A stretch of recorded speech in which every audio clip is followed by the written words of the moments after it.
Hello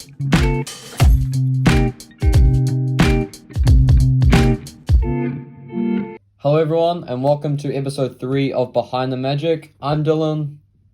I'm Eric. And we got two Erics in the building today. So we're your hosts for today's episode. And Eric, can you please introduce the other Eric, our guest for today's episode? We'd like to welcome Eric Leclerc. Oh, how do we pronounce your last name, Eric? Because I heard it was Leclerc. Leclerc. Oh, okay. Because so many different people pronounce it differently, so I just want to make sure. That's the correct way. Oh, sweet. Okay, Leclerc. Okay, sweet. We're good. All right, so we're going to jump straight into it, and I want to start talking about your Fool Us act. Because this is probably one of the first ways I saw you. I was on YouTube, and then that video popped up. I'm like, what is this guy? Click on it. It was so good. Can you just, from the top, just give us the whole story of how all this happened with Fool Us? Well, Fool Us had been asking me to go on their show for 5-6 years since it started, and I always said no because I've always, as a magician, I've always hated the premise, fooling spectators. Even the word fool, did I fool you? This trick is fooling. You're supposed to fool people. It just never sat well with me, and I knew that if I was going to go on, I needed to fool them. So one year, Michael Close contacted me, and I asked him, what's the advantage? Why would we go and Fool Us? I already had TV shows under my belt. I had my own shows and all that. He's like, well, the promo reel, the visibility, and he's like, even with your own TV shows, you're never going to get coverage. There's 8 quality broadcast cameras there. So he convinced me to do it, and then I took 6 months to come up with the trick and really perfect it and really come up with a way. A big tip for Fool Us is it's not only the trick that matters, is your interview in front of them, afterwards. That really matters. That's like a game between you and Penn to be able to answer his questions, not give away too much, and maybe steer him in different directions. But yeah, I just assembled a team of magicians that I thought were clever, and together we came up with method and little ruses and little kind of little ploys to hopefully fool them, and I did, and it worked well, and I'm glad it did. I'll just quickly add, you did a YouTube video revealing the Fool Us trick. Yeah. Why did you do this? Was there any particular reason? Or? For followers, I had a goal to get 100,000 followers on YouTube, because you get a nice clap. And it's right beside me here. And I thought it was at 60,000. And I thought it was so clever because Fool Us videos were getting, some were getting millions of views if they were done right. And I thought it would be, I think I'm the first one. I'm pretty sure I'm the first one to actually, at the end of my video say, hey, maybe Jay Sankey. Jay Sankey did a reveal, but it wasn't really, it was weird. I kind of blamed, he didn't fool them and he blamed them. It was weird. But that gave me the idea to, right after cut and say, hey guys, if you like what you saw, subscribe, because the next video, I'm going to teach you how exactly I would do the trick. And I did that because it was my method, a method I invented just for this show, and a method that was so risky that I knew I was never going to perform again.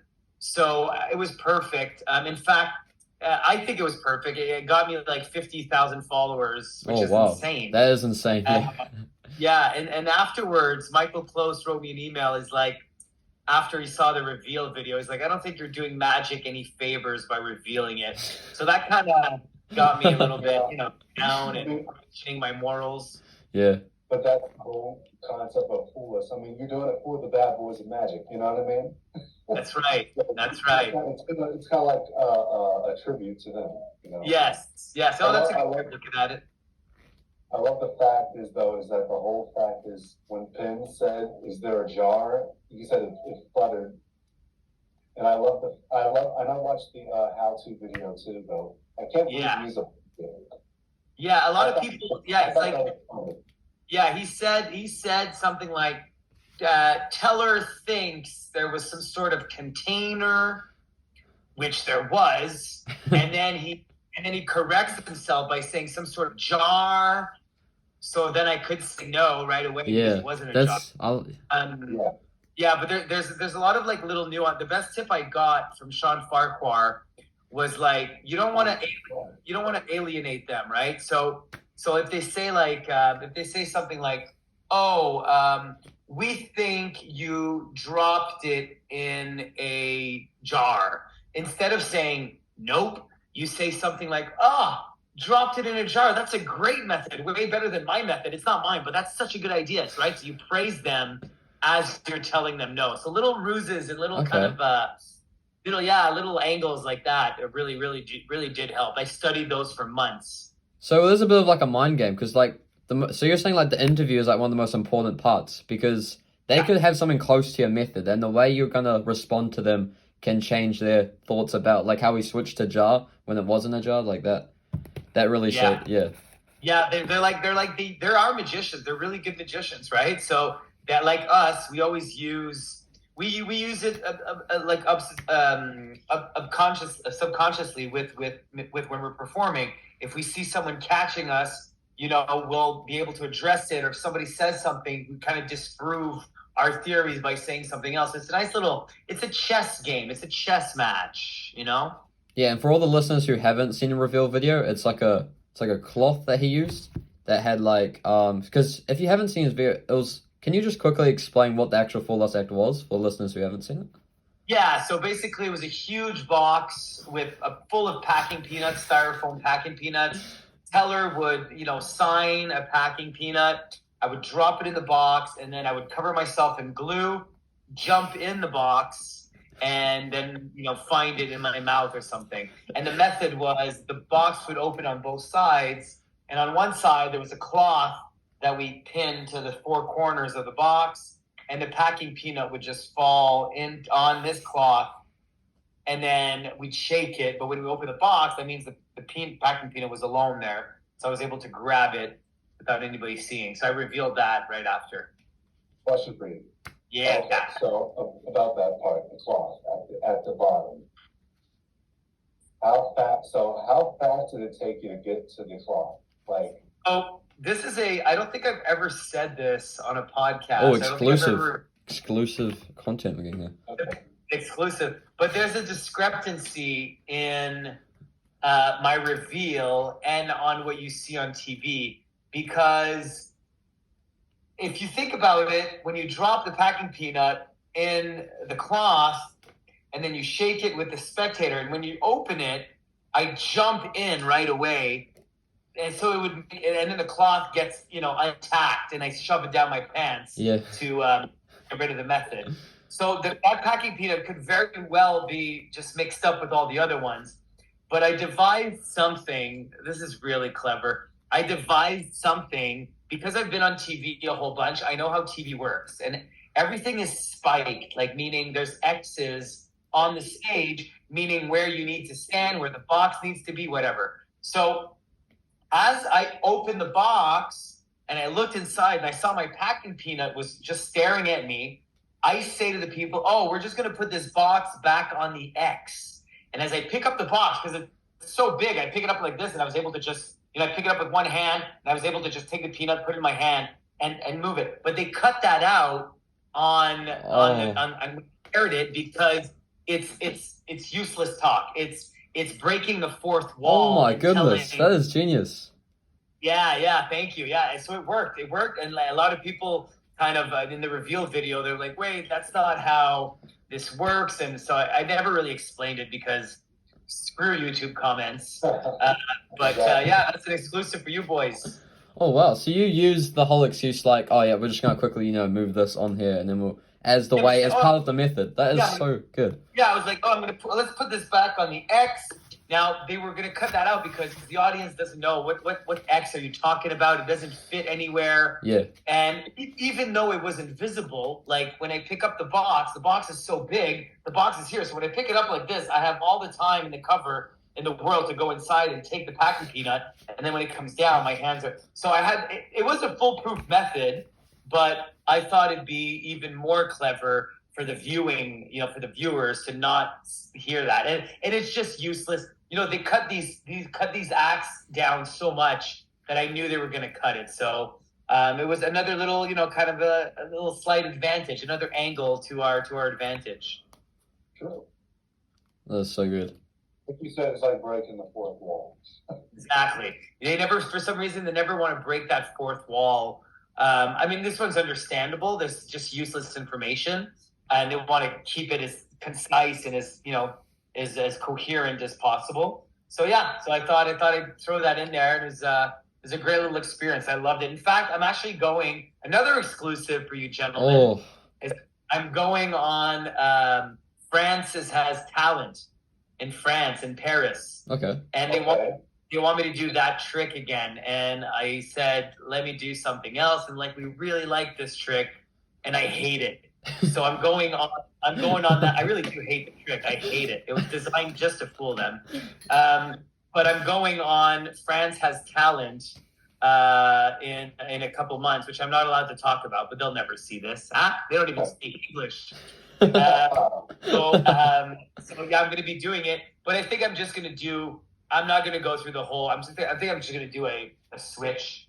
Oh, okay. You don't need to. Go through all the trouble. I'm just going to be like, okay, this is your packet peanut. Can you examine it? And then just kind of switch it. Yeah. Simple. Speaking of TV magic. Oh, sorry, Eric. You talk. You go ahead. Yeah. So speaking of TV magic, you've been on a variety of shows, some of your own, like Eric was talking about before.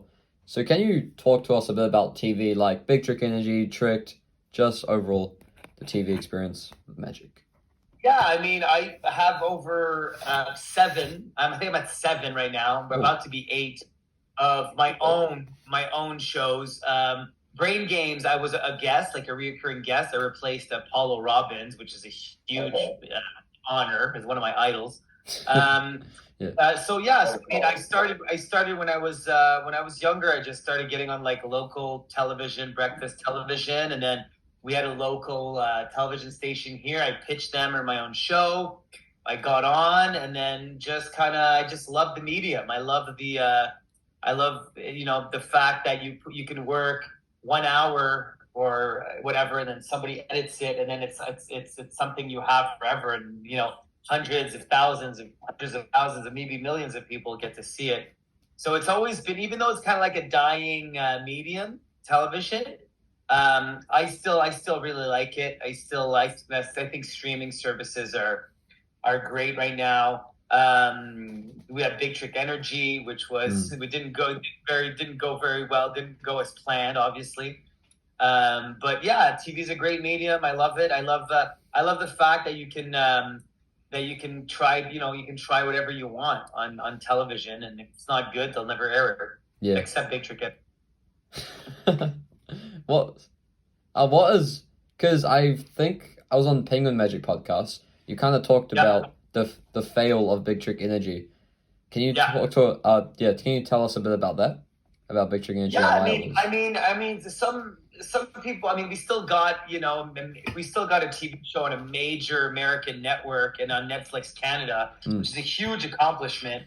But for us, here's how I explain. I say every night when we filmed the show, the 4 of us would celebrate like crazy. We would high five each other. We're filming stuff like it's never been filmed before. It's going to be so good. And we just got lost in editing, The biggest mistake that was made is that they didn't trust we had 70 years of combined magic knowledge between the 4 of us. We've seen all the magic shows. We know all the magicians. We've seen everything. And they just would not trust our vision. They were like, oh no, we'll do it like this instead of like, hey, this is going to come off as corny and awkward. Like, be careful. They're like, no, we got it. And we just, after a while, we just stopped fighting. We just, and that's the result. Also, we filmed it during the pandemic, which was I'd say 50% of the awkwardness. Everybody had to be tested, and everybody knew they were on a TV show, even though we had really clever ways to disguise people on TV show. Like, we would tell them it's a travel or it's a cooking show. and we'd have them in the restaurant, and then stuff would happen with the waiter serving them. So they knew they were on TV. So there was a little bit of like over actors and like it just didn't come off for people who've seen a lot of magic shows. It didn't come off as genuine, even though it was. So lesson learned. We're moving on, and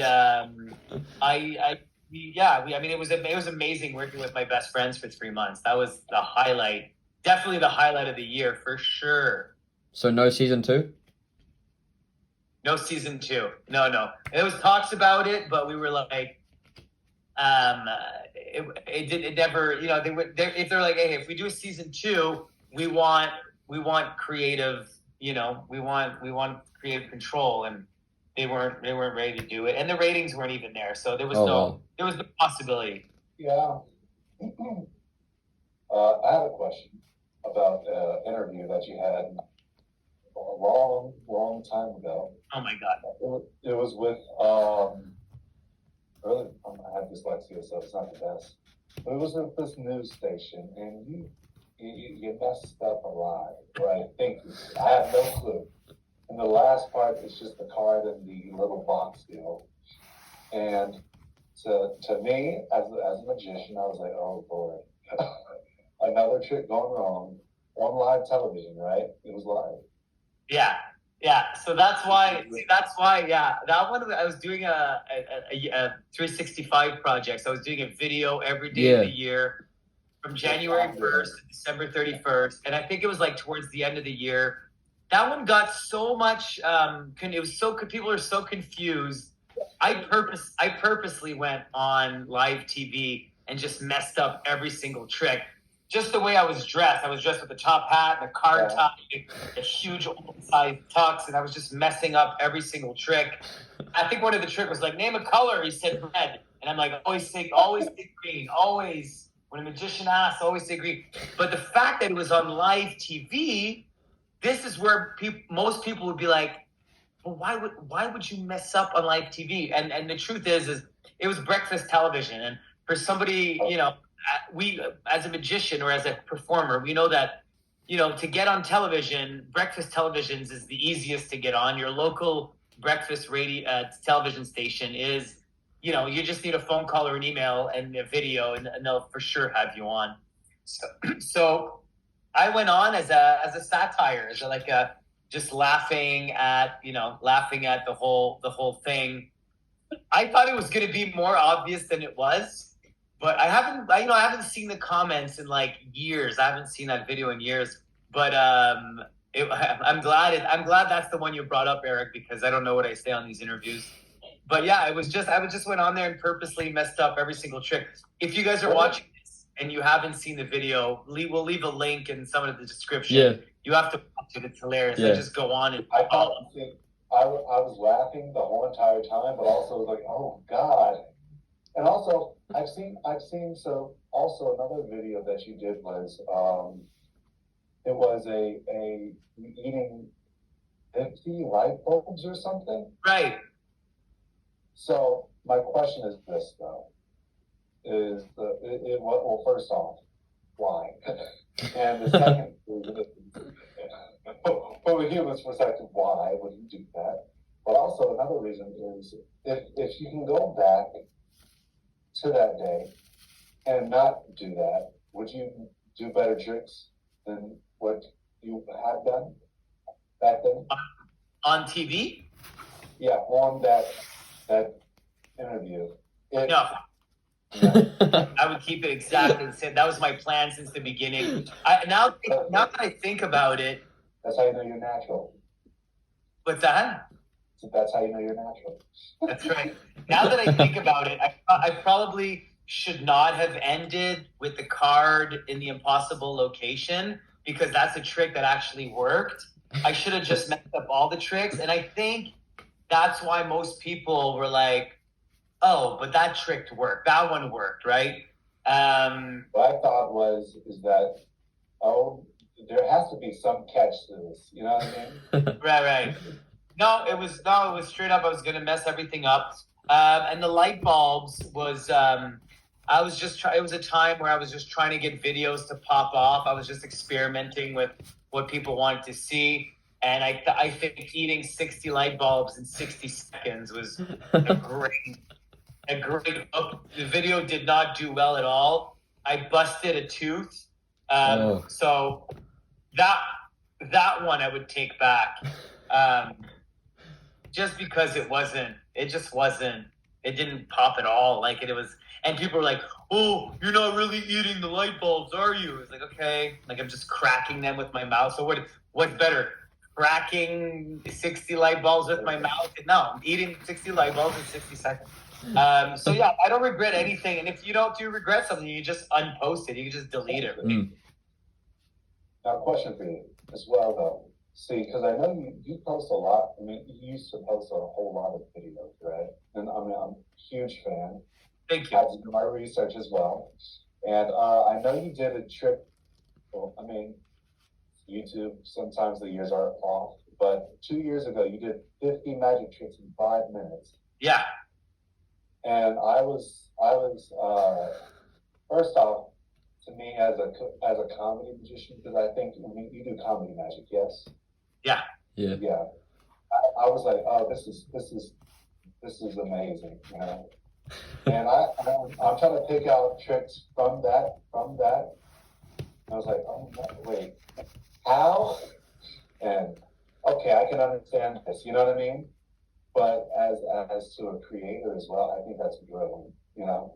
Yeah, that was a so in my 365 project, I did a video one day because I had to that was a hard year for me because first of all, I didn't pre-record any videos. I was doing it for real. Every day I woke up. Sometimes I would wake up without even knowing what I'm doing that day. I had no idea. And that day, I went in my magic room and I just saw all these tricks, these like what I like to call trigger tricks, which are just like to camera, like, oh, you press a button and something happens, you know? And I'm like, they're not good enough to do a whole day around it. So I'm just going to put them all in one video. So I did 40 tricks in 4 minutes, 40 tricks in 4 minutes. And that one blew up. It was the first video. I'd love to see the date. I'm going to look it up. But it was the first time. It was the first time in my Leclerc show project that a video actually blew up for real. So four tricks. That was day 279. Can you imagine? Oh. Can you imagine doing 279 days? Oh my goodness. All right, sometimes the videos blow up. Sometimes they do well. Not blow up. Sometimes they do well. You get double, triple views, quadruple views. This one, I think it got 30,000 views, which was amazing. So I was like, whoa, there's potential here. So I was almost done the year. I had 80 days left. Anyway, so now 10 years later, I wanted to do it again because I think, I'm evolving as a magician and as a performer. So I went to Chris Ramsey's headquarters, his brand new headquarters, and I filmed 50 tricks in 5 minutes. And maybe in a couple of years, we'll do 60 tricks in 6 minutes. Who knows? Oh. I love the video as well because you made a really funny comedic joke with every trick. It was so good. Yeah. It was so entertaining. Yeah. Not just the tricks, but the actual scripting and everything was just so good in that video. And what's funny is we didn't really plan any scripting. I just when I was just trying to hurry up, I just tried to do it as quick as possible. We live in an age where it's show me more, go, as you guys know, obviously. And speaking of Chris, because I know in one of his videos, he came to your house and he was like, this is the craziest magician I know. Oh, yeah, I've seen that. Do you still have the room full of tricks? Yeah, you guys want to see it? Yes. Oh my goodness, that'll be sick. I'll show you. It's a little, you know what? I want to show you something though. To be fair, I'm showing this to you. Hold on. Look, I have a calendar here. I'm taking a month of June. You want to hear another exclusive? I'm taking the whole month of June to work on my FISM act. Oh. And clean magic room was due Friday, and I didn't do it. So all this to say, it's very, very messy right now. But I'm going to show you guys. Like all my rooms. Yeah. I'm going to show you guys. Oh, goodness. The magic room, but it's very. So this is a new house. It's a different house. Oh, okay, yeah. Oh, Look how Guinness. chaotic. Oh, wow. Oh, wow. Show us the Guinness World Record and the fullest trophy. What's that? This Show is us the Guinness fullest. record here. Yeah, that's cool. And then the fullest trophy. Fullest trophies here. Yeah. Oh, that's sick. So this is. I have a secret. I got a secret room here. Here. Oh. Oh. Oh. Oh. Oh, that's so cool. Yeah, I got a secret room with put some weapons here and there's some more books. There's Tanya, all the books, all the weapons, and cash. Oh. I've got a secret door here. Look, that leads into the other room. My goodness. Wow. That is so cool. Yeah. That is Yeah. actually So insane. It's like the Magic Castle. Yeah, it's like exactly. Yeah. It's like the Magic Castle. So this is the room that is, and this is me and Wes's wife. Did you guys see that video? I don't think I have. Well, what is it on? It's called In Bed with My Best Friend's Wife. I convinced Wes's wife to have a naked photo shoot with me. That is like, oh, that is just incredible. That is so good. And she said yes. Can't believe she said yes. You believe she? Oh, good. This is gonna be on YouTube, by the way, everyone, if you're listening, so you can see the picture and everything else. What? I was just telling the listeners that this is gonna be on YouTube, so you can see all the room and everything. All right, nice. Yeah. Wow. We'll do one more question, Eric, if you have one for Eric. Because I just got a notification saying we got 5 minutes left, so we should just quickly storm through this. As a creator, because I'm trying to do a 365 too, and well, give me a trick that I can try to come up with a card trick. Give me something. Just tell me something to say. A trick, because he's doing a 365. Yeah, because I need my content right now is terrible. So can you give me some kind of trick to practice on? Okay. I think if you want to do a 365, you need to. I mean, the determination is crazy. It's like it's going to take up your whole year, man. I think the trick, like in any advice you would ask a magician or a mentor, we're gonna be like, presentation's everything, and the tricks don't matter, right? And I know that's silly to hear, but like nowadays it's all about that. Like the perfect example is like the 40 tricks in 4 minutes. It's like, oh, that's a great hook right away. That's a great hook. Or like you thinking of the hook before, like. How magicians cheat at cards, if you want to do a card trick, or if you're doing, let's say you do one of my favorite all-time tricks is a self-tying shoelace. So I think it's so brilliant. Oh yeah. Because it's a problem everybody has. Everybody ties their shoes every day, right? So you think of a title. First, it's all about the title and the thumbnail. Obviously, you guys know that title and thumbnail is everything on YouTube. So I would sit there, and I'm just taking this trick just like out of the blue. I would take the trick and I'd be like, okay, actually, I'm going to tip you guys something. I'm going to tip you guys something that I've never told anybody. And I've always had this crazy idea, this amazing idea to do this trick on TV. Okay. So what I would do for the self-tying shoelace is I would, in my local area, I'd put out an ad for a child, like to parents, for a child who's interested in magic, like an 7, 8, 9, 10-year-old. Okay. 8, 9, perfect age. So I would hopefully get a parent to reply for free lessons or whatever, and then I get the kid and I teach them him the self-tying shoelace. I give him a gimmick and I'd say, your homework is to practice this for like a month. Send me videos, and then you go back and forth. You make sure the kid can do it really well. Then you contact his school and you tell his teacher that you're going to do a free show in their class. And you're going to film it, so if you can get all the parents to sign waivers or whatever. But the point is that you would go to a show in the kids' class, and then you would, at one point, you'd be like, oh, watch this trick. This is a trick you guys can all do. and then you show them the self-tying shoelace. And then you're like, in fact, anybody can do it. And then to get the kid to come up in front of the class and get him to do it, nobody knows he's been practicing this trick. So the kid does it, and the other kids are like, what's wrong? Tommy did it. Tommy just did it. So it just takes a level of, takes it up. Yeah, so I've always had that idea. And the thumbnail could be like, 9-year-old magically ties his shoes, or like, easiest way to tie your shoes with no hands, or something like that. That would be my ideal, my ideal way to present that trick. And another tip, just believe, man. Believe that you can. If you think because you said, oh, my content is shit. Well, if you start changing your perspective and switching your focus to maybe something positive, maybe it won't be shit anymore, and you'll be, focus on the positive, Eric. All right, thank you, Eric. My pleasure, guys. It was a blast. Thank you so much for having me. We're about out of time here, but yeah, thank you so much. This is going to be on Spotify and YouTube. I'll leave a bunch of links down to different videos and all of Eric's socials. Go follow him, go subscribe, go watch all the videos. We'll link in the bio. Thank you so much, guys. We'll see you next time. Are you in Australia, Dylan? New Zealand. You're in New Zealand. I'm coming soon, next year. Oh, I'm 100%. You heard it here first. Because I think I DM'd you because you did like a lecture in I'll just quickly close the podcast and we'll quickly talk. Thank you guys so much for listening. See you next time. Thank you guys so much. See you guys. Peace. Much love.